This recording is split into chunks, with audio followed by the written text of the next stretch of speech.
Caitlin Clark controversy takes twist as WNBA chief Cathy Engelbert breaks silence over grateful storm. WNBA Commissioner refutes remarks attributed to her about the Fever star. In recent days, a firestorm has erupted in the WNBPA over comments allegedly made by Commissioner Cathy Engelbert about star guard Caitlin Clark. The controversy has intensified debates around player compensation and the league's relationship with its marquee personalities, with Engelbert now pushing back on the reported statements and insisting that they are inaccurate. The dispute began when Minnesota Lynx forward and WNBPA Vice President Napheesa Collier claimed that during a private conversation, Engelbert told her, "Caitlin should be grateful, she makes $16 million off the court, because without the platform that the WNBA gives her, she wouldn't make anything." Collier further alleged Engelbert said, "Players should be on their knees, thanking their lucky stars for the media rights deal that I got them." Those remarks, if true, would represent a starkly dismissive view toward players who are increasingly seen as central to the league's growth. Sophie Cunningham, a guard for Clark's Indiana Fever, pushed back emphatically, saying that many people only know Engelbert because of Clark's influence, and rejecting the idea that Clark is owed gratitude. Meanwhile, Clark herself acknowledged Collier's critique, describing it as raising many valid points during her exit interview. Clark also expressed support for renewed leadership and better alignment between the league and its players. Engelbert sets the record straight. Engelbert convened a press conference prior to Game 1 of the WNBA Finals to address the backlash.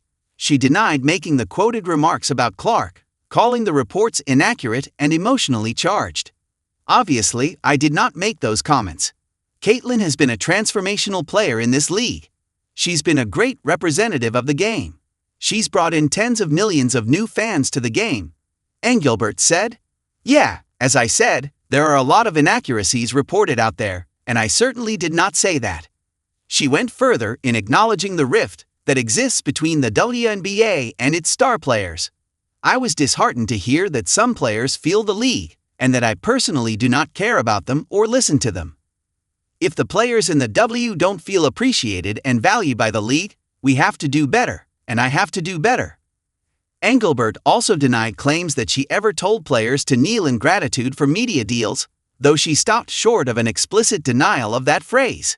She described the reporting as driven by social media and journalistic errors, and pledged to repair trust with players. The CBA issue and Caitlin Clark effect.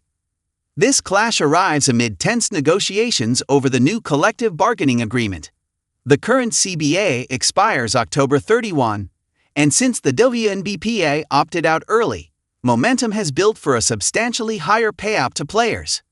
League revenue has surged in recent years, thanks in part to increased viewership, attendance, and Clark's dramatic pull.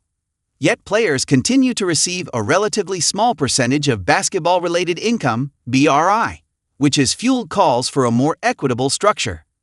The Caitlin Clark effect is real.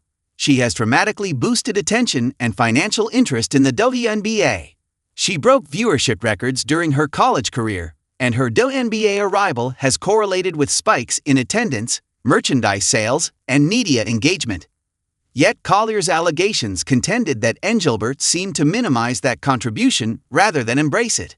If Engelbert's denials are taken at face value, her comments underscore how volatile discussions about players' value, gratitude, and ownership psychology have become. Even as she insists she respects and supports the athletes, the rift signals deeper challenges in aligning league leadership with a modern era of player empowerment.